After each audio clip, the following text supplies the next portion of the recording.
Video ini diperuntukkan hanya untuk yang berakal sehat saja. Yang akalnya kurang sehat, di-skip dulu ya.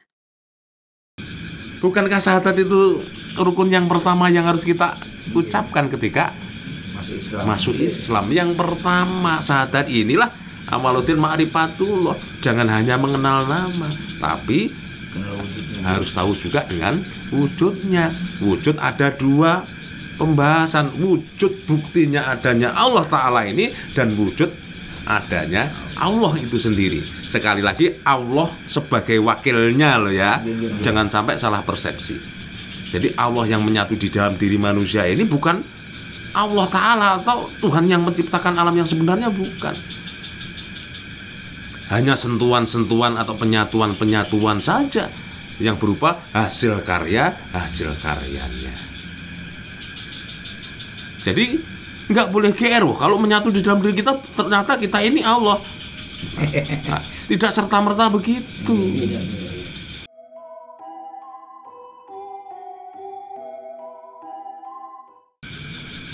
Menindaklanjut masalah wejangan Kanjeng Sayyidina. Di dalam wejangannya itu ada mengatakan lapas Allah, yaitu kesaksian Allah yang tanpa rupa dan tidak nampak. Hal ini akan membingungkan orang karena tidak mengetahui akan diri pribadinya sejati. Nah, ini yang masalah pendidikan sejati. Dan nama Allah itu untuk menyebut wakilnya, diucapkan untuk menyatakan yang dipuja dan menyatakan suatu janji. Wakil itu menjadi kalimat Muhammad Rasulullah. Nah, ini kata wakil. Wakil itu berarti Muhammad Rasulullah itu wakilnya Allah katanya. Nah, ini ya saya terangkan dulu. Nanti yang namanya yang dikatakan Muhammad itu adakah wakilnya Allah atau bukan? Ya, ini harus runut penjelasannya ini. Di salah satu wejangan Syekh Siti Jenar itu mengatakan bahwa Allah itu wakilnya. Wakilnya. Nah, ini kan ada makna lain di sebalik ucapan. Kan Syekh Siti Jenar Allah itu wakilnya. Nah, nya ini loh siapa? Nah, ini kan harus kita pikirkan itu. Jadi sebetulnya masuk ke dalam ranahnya pembahasan tentang Allah yang ada atau yang menyatu di dalam diri manusia. Sesuai dengan yang diajarkan oleh Kanjeng Syekh Siti Jenar bahwa Allah itu menyatu di dalam diri manusia. Nah, nya yang dimaksud oleh Kanjeng Syekh Siti Jenar yang di kalimat bahwa Allah itu wakilnya, berarti nya ini Allah Ta'ala atau Allah Azza wa Jalla atau Tuhan yang menciptakan alam semesta ini dan seisinya. Berarti di sini kita ada penyelesaiannya. Nah, di sini yang membingungkan banyak orang, yang menimbulkan perselisihan pendapat. Makanya ini saya ingat bahwa di pertemuan yang sudah-sudah juga saya pernah membincangkan perbedaan antara Allah dan Allah Ta'ala. Kalau kita berbincang tentang Allah saja, itu yang dibilang wakilnya oleh Kanjeng Siti Jenar itu yang menyatu di dalam diri manusia. Berarti wakilnya itu Asmaul Husna itu mungkin. Nah, termasuk ada Allah. Asmaul Husna. Ini harus cermat di dalam. Ya, harus cermat dalam kita menilai atau kita menyimpulkan apa saja yang sudah diajarkan oleh Syekh Siti Jenar. Jadi ya kemudian muncullah Muhammad. Kalau ada Allah menyatu di dalam diri manusia, kemudian muncullah Muhammad. Bukankah ruh-ruh atau zat-zat atau asma-asma yang ada 99 itu kemudian menyatu di dalam diri manusia? Nah, penyatuan demi penyatuan itulah pada akhirnya memunculkan rasa yang dimiliki oleh jasad manusia. Nah, rasa yang serba enak, serba nikmat itulah yang dibilang bahwa Muhammad itu muncul dari adanya penyatuan Allah yang ada di dalam diri manusia.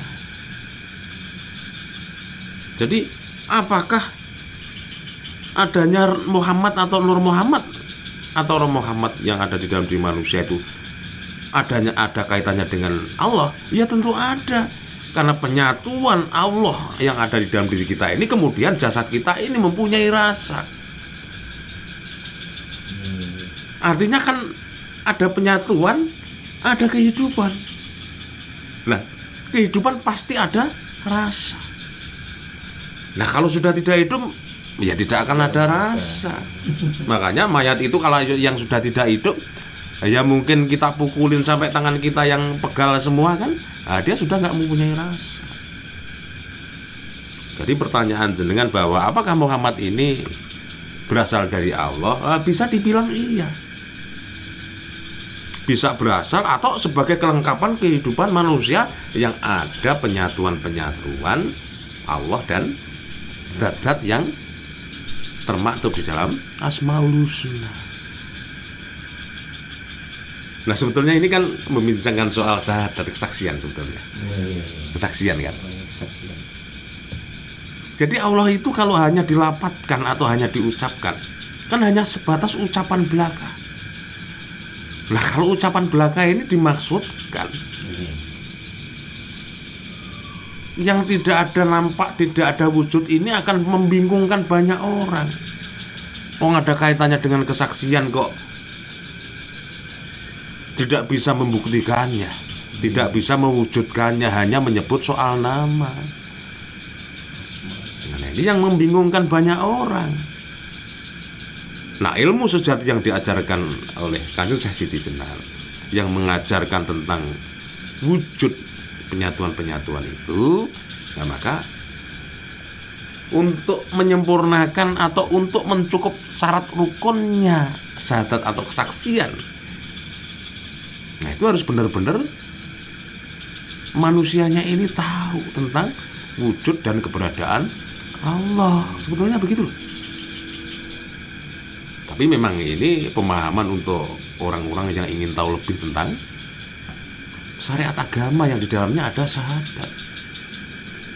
Dan ini juga banyak sekali yang masih memperdebatkan tentang wujudnya kan. Nah, tidak hanya nama ini, sampai sekarang ini memang tetap jadi isu yang hangat untuk dibincangkan.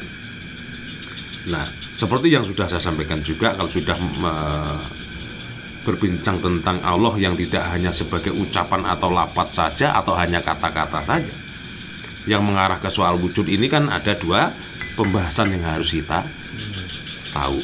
Yang pertama, wujud hasil ciptaan Allah. Adanya bumi langit dan seisinya ini, yang nampak dan yang tidak nampak, ini adalah ciptaan Allah. Nah, ini yang dimaksud bukan Allah. Yang menyatu di dalam diri manusia bukan, tapi Allah ada wajah, Allah yang sebenarnya yang menciptakan bumi langit dan seisinya alam semesta ini. Nah, ini Allah yang sebenarnya. Berarti yang di luar diri manusia ya. Jadi pembahasan Allah yang ada di luar diri manusia. Allah ada wajah, Tuhan sang pencipta alam yang sejati, yang sesungguhnya. Berada di mana? Kalau ada yang nanya begitu, sangat gampang untuk menjawabnya. Berada di luar hasil ciptaannya. Lah, wujudnya Allah yang sebenarnya atau Allah yang menciptakan alam semesta ini, yang menciptakan kita juga ini, wujudnya kayak apa? Ini manusia sudah tidak diberi kewenangan atau diberi kemampuan untuk bisa melihat Allah Ta'ala yang sebenarnya, yang berada di luar hasil ciptaannya atau di luar alam semesta ini. Berarti ini kimo yang dikatakan sama Nabi Musa itu. Pada saat Nabi Musa menanya ingin ketemu sama Allah, disuruh lihat gunung Tursina, terbakar gunung Tursina. Ya. Berarti nggak sanggup bahwa manusia. Nggak sanggup. Manusia memang sudah tidak diberikan kesanggupan untuk melihat Allah Ta'ala, Allah sang pencipta alam sejati yang sebenarnya. Manusia sudah tidak diberi kewenangan di sana. Lah, yang masih diperbolehkan dan masih diberi kemampuan atau kewenangan untuk bisa melihat hanya Allah sebagai wakilnya. Makanya dikatakan ada wahdatul wujud. Nah, makanya ada wahdatul wujud atau ada ajaran manunggaling kaula Gusti. Jadi sebenarnya yang disebut Allah itu Ciptaannya gitu. wakilnya. Nah inilah wakilnya. Jadi jangan salah persepsi. Jadi katakanlah yang menciptakan alam semesta, bumi, langit dan seisinya ini Allah Ta'ala, misalkan kita bahasakan seperti itu. Nah Allah ini adalah wakil dari Allah Ta'ala ini tadi. Cuma dikasih catnya, cat-catnya aja. Iya, karena Allah itu juga al juga. Loh. Iya kan? Ar-Rahman, Ar-Rahim juga al juga. Nah ini soal al, il itu sebetulnya kan sudah pernah saya bincangkan juga. Jadi jangan sampai salah persepsi. Jangan sampai jika demikian menganggap dirinya bahwa dirinya ini Allah, ya tidak. Karena wakil yang dimaksud wakil Tuhan yang menciptakan alam ini, semesta ini termasuk kita ini. Ini kan sebetulnya hanya semacam sentuhan-sentuhan hasil karya. Jadi kita kalau berbincang masalah manunggaling kalau Gusti, itu sebetulnya kita berbincang tentang sentuhan-sentuhan hasil karya Allah Ta'ala, Allah yang sebenarnya. Pernah suatu ketika di perbincangan juga sudah saya sampaikan bahwa saya analogikan sebagai benda ini yang membuat siapa misalkan. Misal yang membuat asbak ini. Nah, misal yang membuat asbak ini si A atau si B misalkan. Si A lah ya. Inilah karyanya si A. Yang tertinggal di sini apa? Sentuhan-sentuhan, model-model bentuk-bentuk ini sebagai hasil karyanya. Makanya misalkan si A yang membuat ini, ketika kita melihat ini, nah ini ingat, wah ini si A. Nah konsepnya seperti itu. Nah ketika mengingat ini sama dengan mengingat yang membuat ini. Nah di mana yang membuat asbak ini yang sebenarnya? Ya di luar hasil ciptaannya. Nah oleh karena itulah keberadaan Tuhan yang menciptakan alam semesta ini adalah di luar hasil ciptaannya. Jadi tidak menyatu di dalam diri manusia ini, tidak. Tapi juga menyatu di dalam diri manusia. Apa yang menyatu dalam diri manusia? Sentuhan-sentuhan dan hasil karyanya. Inilah yang berwujud diri kita ini, wujud daripada alam semesta ini. Nah, di sini yang banyak menimbulkan permasalahan. Masalahnya apa? Persimpangan-persimpangan pendapat. Kalau Allah hanya diucap tanpa ada wujud, maka akan membingungkan banyak orang. Kan begitu Syekh Siti Jenar mengatakannya. Apalagi yang ada kaitannya dengan sebuah kesaksian demi kesaksian. Nah, bagaimana kesaksiannya itu bisa sesuai yang diharapkan atau berlakulah kesaksian yang benar misalkan. Ya kan harus tahu wujudnya. Ya masa sih hanya nama saja itu bisa dijadikan saksi atau sudah sah kesaksiannya. Nah ini kan jadi lucu. Nah oleh karena itulah penekanan Kanjeng Syekh Siti Jenar sesuai yang diajarkan beliau bahwa ilmu sejati yang mempelajari tentang kemanunggalan atau penyatuan atau manunggaling kalau Gusti atau wahdaniyah atau wahdatul wujud ini perlu benar-benar mengerti tentang nama, juga harus benar-benar mengerti dan tahu tentang wujud. Berarti ini ajaran Kanjeng Jenar ini sama dengan yang dikatakan dalam ilmu tarekat itu awal bimarfatullah. Bila aku ingin mengenal Allah, kenali dirimu. Berarti ini nyangkut pas persen gitu. Nah kebanyakan yang dari tarekat-tarekat yang ada sekarang ini yang banyak memakai istilah awaluddin ma'rifatullah. Nah insya Allah banyak yang mengadopsi dari ajaran Syekh Siti Jenar ini. Ada yang mengadopsi dari ajarannya Al-Halak, ada yang mengadopsi dari Jalaluddin Rumi dan banyak tokoh-tokoh di zaman dulu yang memang beliau-beliau itu mengajarkan tentang hakikat. Ya sudah tepat. Bila mana ajaran ini tadi, ajaran Syekh Jenar ini, khususnya yang di ajaran yang kita bincangkan ini termasuk Awaluddin Ma'rifatullah, itu sudah benar karena berbincang tentang kesaksian, berbincang tentang syahadat. Bukankah syahadat itu rukun yang pertama yang harus kita ucapkan ketika masuk Islam? Yang pertama syahadat inilah Awaluddin Ma'rifatullah. Jangan hanya mengenal nama, tapi harus tahu juga dengan wujudnya. Wujud ada dua pembahasan. Wujud buktinya adanya Allah Ta'ala ini, dan wujud adanya Allah itu sendiri. Sekali lagi, Allah sebagai wakilnya loh ya. Jangan sampai salah persepsi. Jadi Allah yang menyatu di dalam diri manusia ini bukan Allah Ta'ala atau Tuhan yang menciptakan alam yang sebenarnya, bukan. Hanya sentuhan-sentuhan atau penyatuan-penyatuan saja yang berupa hasil karyanya. Jadi nggak boleh GR kalau menyatu di dalam diri kita ternyata kita ini Allah. Nah, tidak serta-merta begitu. Jadi nggak boleh, ini harus benar-benar paham sehingga tidak menimbulkan permasalahan. Kita berbentuk seperti ini loh. Ini kalau nggak ada yang membuat atau mencetak atau mengukir lah, katakanlah bentuk seperti kita ini. Nah inilah penyatuan Allah Ta'ala atau Tuhan yang menciptakan alam semesta ini kepada semua hasil ciptaannya. Salah satunya manusia seperti kita ini, ada yang menyatu di dalam hasil ciptaannya. Apa itu? Hasil karya dan sentuhan-sentuhannya. Makanya ada moho-moho atau maha-maha. Ada pembahasan tentang ars. Jadi kalau berbincang masalah ars itu artinya kursi.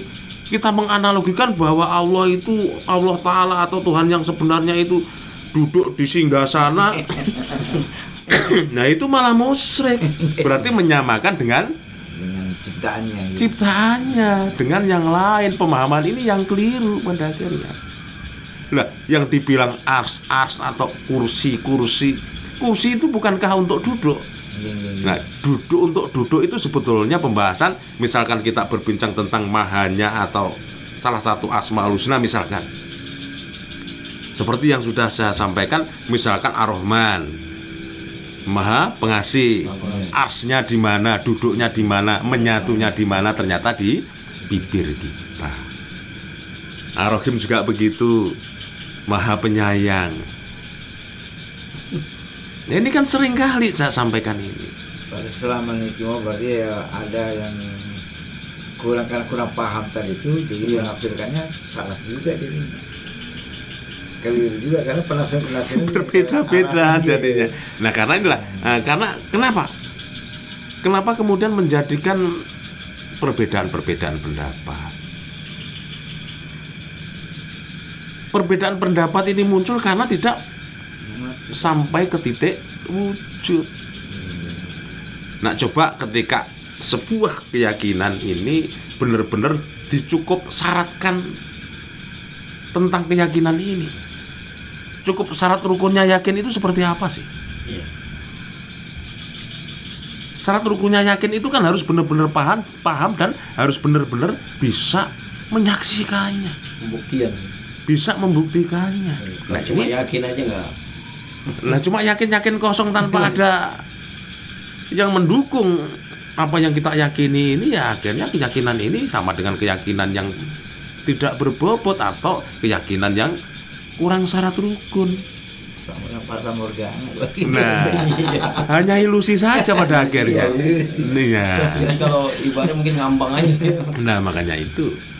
Berarti tidak salah nih karena ada yang mengatakan ibadahmu sudah bagus, tetapi tidak sampai karena tidak paham tadi.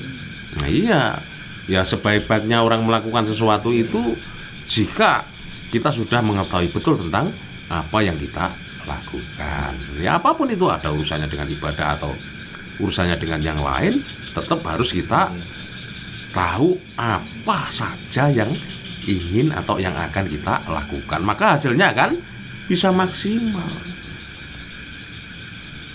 Nah, apalagi tentang salah satu ajaran Sesi Jenar ini tadi, apa yang mungkin mau ditanyakan lagi? Ini mau yang masuk nih masalahnya di dalam juga kalau kita sudah memahami tentang Allah yang ada di dalam tubuh manusia, karena kalau kita sudah paham ini dan bisa menjalankan, berarti iblis tidak bisa mengganggu kita. Karena Pak, iblis tidak berani lagi mengganggu karena langsung zikirullah kepada Allah Ta'ala. Benar sekali. Tapi untuk mencapai titik itu memang harus benar-benar memahami tentang keberadaan Allah. Harus benar-benar tahu juga tentang wujudnya Allah seperti apa, pecahan-pecahan dari Allah itu seperti apa, penyatuan-penyatuan di dalam diri manusia itu di mana. Tidak hanya cukup dengan nama saja. Nah, kalau dengan menyebutkan nama itu sudah cukup syarat rukun untuk menjadi sebuah kesaksian, ya hancur dong ini sistem perundang-undangan Indonesia ini. Baru dengar namanya, nah ini jadi sudah kesaksiannya sudah berlaku misalkan. Baru tahu namanya, kesaksiannya sudah bisa dibuat dasar untuk menjatuhkan vonis. Ya ini ya rusak akhirnya pengadilan yang ada di Indonesia ini. Dari pengadilan manusianya saja lo sudah tidak dipakai, kesaksian-kesaksian yang tanpa pembuktian itu nggak bisa dipakai. Apalagi ini dengan urusan kita dengan Allah. Berarti kita nggak langsung ngomong ya, iblis itu lebih pandai daripada manusia. Nah itu kan sudah sering dibincangkan. Diibaratkan misalkan manusianya itu SMA misalkan, ya ini iblisnya sudah mahasiswa. Karena sesuai dengan tadi wahdaninya itu, Allah itu bersemayam dalam kolbu. Jadi saya sempat bacanya masalah iblis ini, bilang orang ibadah saya ganggu karena apa, dia cuma mengucapkan di lafaznya cuma di lidah saja, tidak sampai di kolbu, sehingga disitulah saya masukin dengan secara halus. Tapi apabila orang beribadah sampai bergetar kolbunya, iblis tidak bisa mengganggu. Ya. Jadi lebih canggih iblis. Iya betul. Jadi detik demi detik atau gejala demi gejala yang dihadirkan oleh manusianya yang ada urusan dengan Allah, maka ketika ada celah untuk memasukinya sangat teliti sekali iblis itu. Iya. Momen yang seperti apa iblis sangat tahu. Bahkan ketika kita di dalam ibadah pun masih tetap iblis mampu untuk menggoda diri kita. Karena saking pintarnya iblis mencari celah.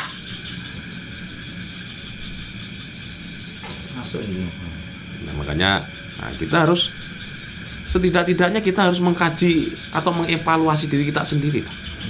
Nah, selama ini apa yang kita ucapkan khususnya tentang Allah ini, apa iya sudah memenuhi syarat rukun untuk sebuah kesaksian.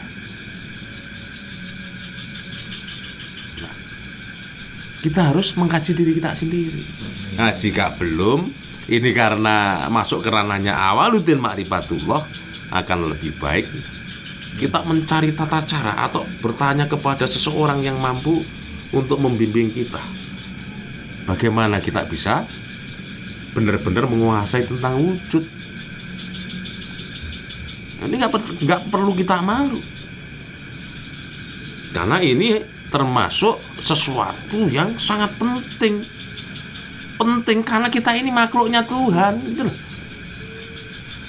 Ya kalau kita nggak ngerti Tuhan kita terus bagaimana? Apa matinya kita besok itu mau ikut iblis atau ikut yang lain? Nah ini kan harus benar-benar memerlukan tekad yang kuat untuk menyempurnakan, atau setidaknya agar kemampuan ibadah atau kemampuan keyakinan dan keimanan kita semakin lama akan semakin baik. Ya mungkin perbincangan kita ini mungkin ada yang banyak tidak sependapat lah. Ya mengingat masyarakat kita ini masih benar-benar meyakini apa yang ada di penjelasan secara syariat. Nah itu sudah bagus, luar biasa bagus. Karena apa? Dari tuntunan-tuntunan itu jika mau melaksanakan Ini kan sudah termasuk bagus daripada yang tidak mau melaksanakannya. Iya, iya. Tapi alangkah bagusnya kalau mau itu dipahami kemudian. Ya iya. Makanya sebaik-baik sebuah perbuatan adalah kita paham dengan apapun yang ada kaitannya yang akan kita perbuat, termasuk di dalam ibadah-ibadah kita. Ini saya cukupkan di sini dulu. Nah, mungkin ada pembahasan-pembahasan yang lain, nah, kita bincangkan di sesi yang lain, karena kalau kita membincangkan tentang ajaran-ajaran Sesi Jenar itu kayaknya itu nggak akan ada habisnya.